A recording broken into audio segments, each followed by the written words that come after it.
Mheshimiwa Spika, utaratibu wa kumthibitisha waziri mkuu bungeni ni kama ifuatavyo.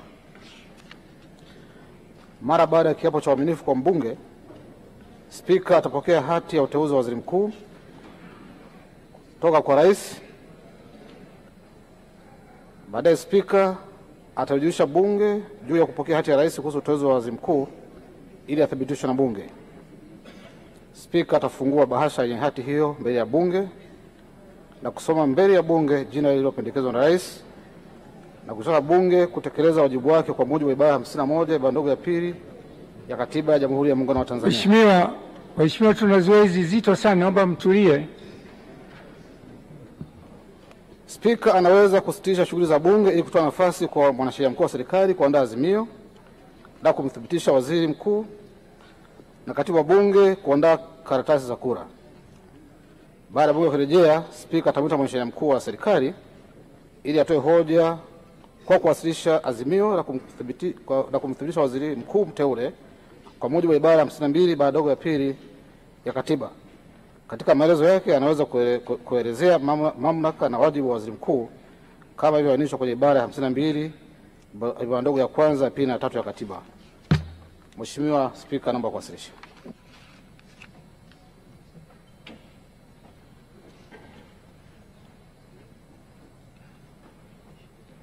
Mheshimiwa Bunge, leo hatutengui kanuni za bunge, sababu anayeleta hati hiyo ni mwanajeshi na ni askari, na wao wana fursa kuingia ndani kwa mujibu wa kanuni zetu.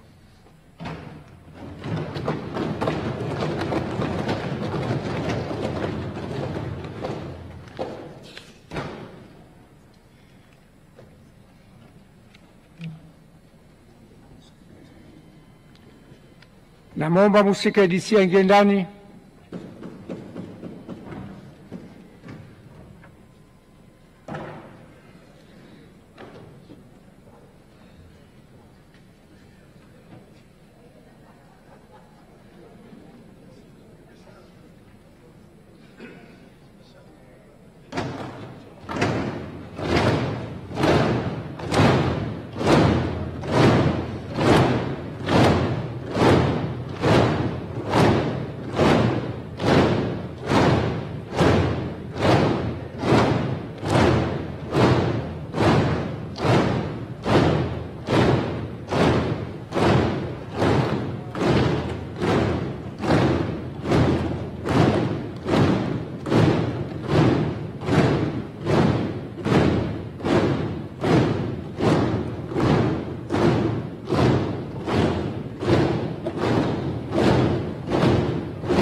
Brigedia Jenerali Mashauri Mpambe na msaidizi masuala ya kijeshi wa Mheshimiwa Rais wa Jamhuri ya Muungano wa Tanzania.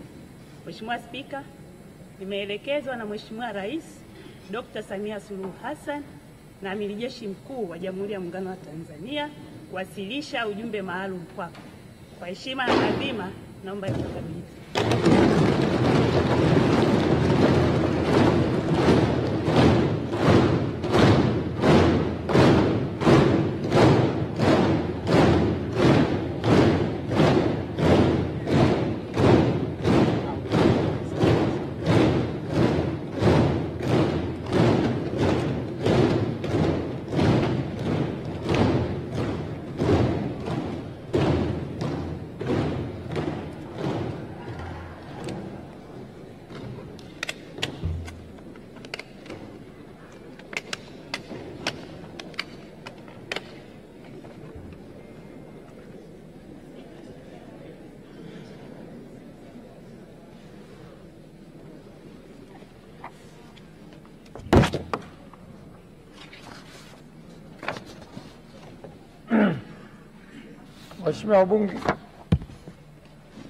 Waheshimiwa wabunge, uteuzi wa waziri mkuu wa Jamhuri ya Muungano wa Tanzania.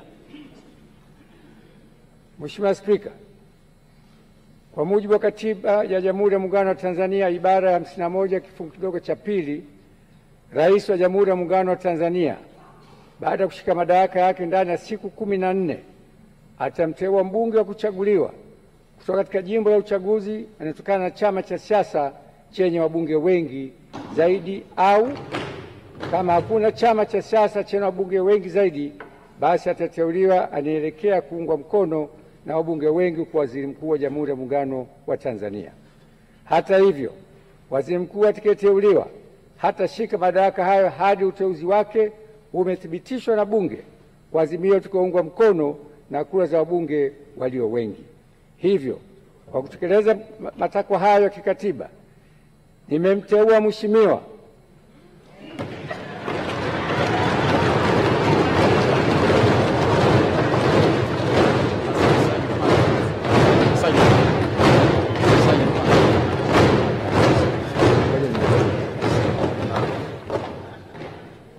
Daktari Mwigulu Lameck Nchemba